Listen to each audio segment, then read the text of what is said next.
उदाहरण में है टाइप नंबर 1 कि जब किसी व्यक्ति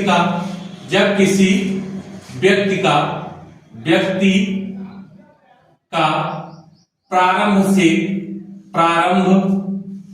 से एवं अंत से स्थान दिया हो तब कुल छात्रों या कुल व्यक्तियों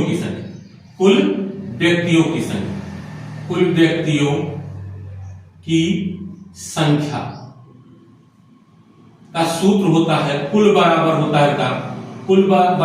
है प्रारंभ से स्थान प्लस अंत से स्थान -1। यही हमारा होता है का सूत्र। यहां से हम 3 वैल्यू निकाल सकते हैं। कभी कभी बेटा प्रश्न में कुल दे देगा, प्रारंभ का स्थान दे देगा, अंत का पूछेगा। अंत का क्या करेगा? पूछेगा। तब हमको क्या करना है? कुल में से प्रारंभ और प्लस 1 करके या प्रारंभ में से 1 घटा करके कुल में घटा देंगे, हमको किसका मिल जाएगा? अंत से ना। इससे सूत्र बन जाता है। जैसे पहला क्वेश्चन लिखो बेटा, पहला क्वेश्चन लिखो, चलो बंद करो बेटा। पहला क्वेश्चन दिया गया है किसी एक पंक्ति में पंकज का स्थान प्रारंभ से कितना है बेटा? प्रारंभ से 18वां और अंत से 26वां है, तो बताइए कि उस पंक्ति में कुल कितने विद्यार्थी हैं। हमने बताया कुल का होता है बेटा, कुल बराबर होता है प्रारंभ से स्थान, प्रारंभ से कौन सा स्थान? 18वां, प्लस अंत से स्थान, अंत से कौन सा है? 26वां, और माइनस क्या कर देना है? 1 कर देना है। जोड़ो 18 26, 8 और 6 कितना हो जाएगा? 14 हासिल 2 1 3 3 1 4, ये दोनों जुड़ गए और 1 घटा दो तो कुल कितने हो गए? अर्थात उस पंक्ति में कुल 43 बच्चे थे। अब यहां का है किसी कक्षा में कुल, अब की बार कुल दे दिया, कुल कितने विद्यार्थी हैं? 75 है, जिनमें मनोज का स्थान प्रारंभ से कितना दे दिया गया? 38 दे दिया गया ना। तो कह रहा बताइए कि मनोज का अंत से स्थान कितना? हमने देखो कहा कुल बराबर होता है प्रारंभ से स्थान प्लस अंत से स्थान और अंतिम क्या होता है? -1 लिखो। कुल कितना दिया गया? 75 बराबर प्रारंभ से स्थान कौन सा है? 38वां, प्लस यहां x कर दो -1, एक माइनस 38 में से घटा दो कितना आ जाएगा? 37। यहां 75 बराबर ए प्लस ए माइनस ए घट जाएगा 37 प्लस x, इसको इधर ले लो, घटा दो 75 माइनस 37 बराबर x, घटाओ 15 में से 7 गया 8 ना, यहां बचा 6 में से 3 गया 3, अर्थात उसका अंत से स्थान कौन सा है?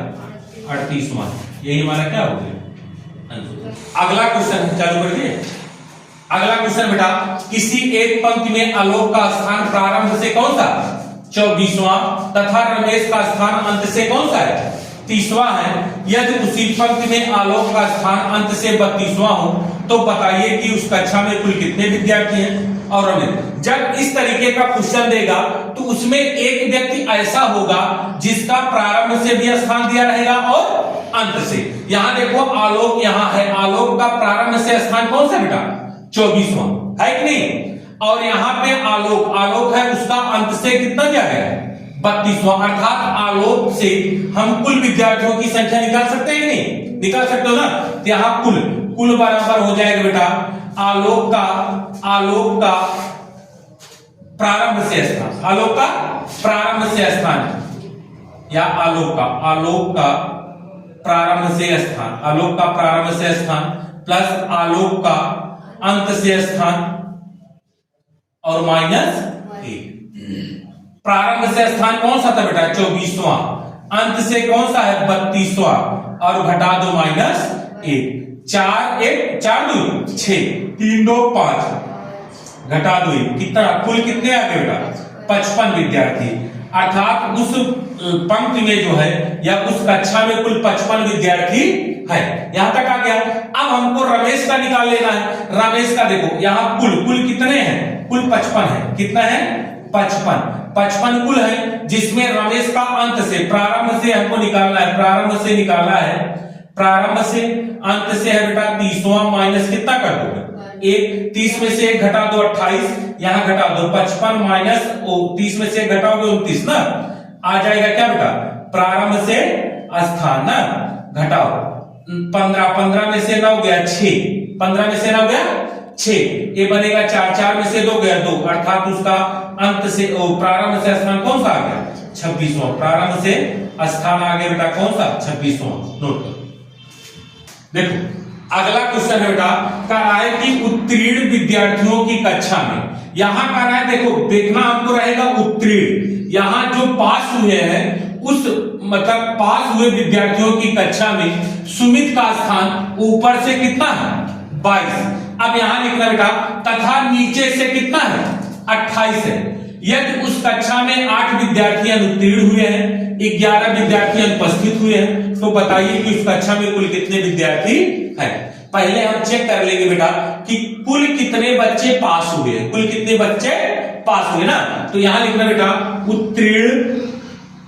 उत्तीर्ण हुए कुल विद्यार्थियों की संख्या, कुल विद्यार्थी उत्तीर्ण हुए कुल विद्यार्थी कितने हो जाएंगे। अब देखा सुमित का स्थान दिया गया 22 ऊपर से और नीचे से 28 है, और माइनस कितना कर दोगे 1 ना, घटा दो, ठीक है 8 2 10 की शून्य हासिल 1 2 2 4 1 5 50 माइनस 1 करोगे कुल कितने, अर्थात टोटल 49 बच्चे पास हुए, 49 बच्चे क्या हुए पास हुए। अब आगे का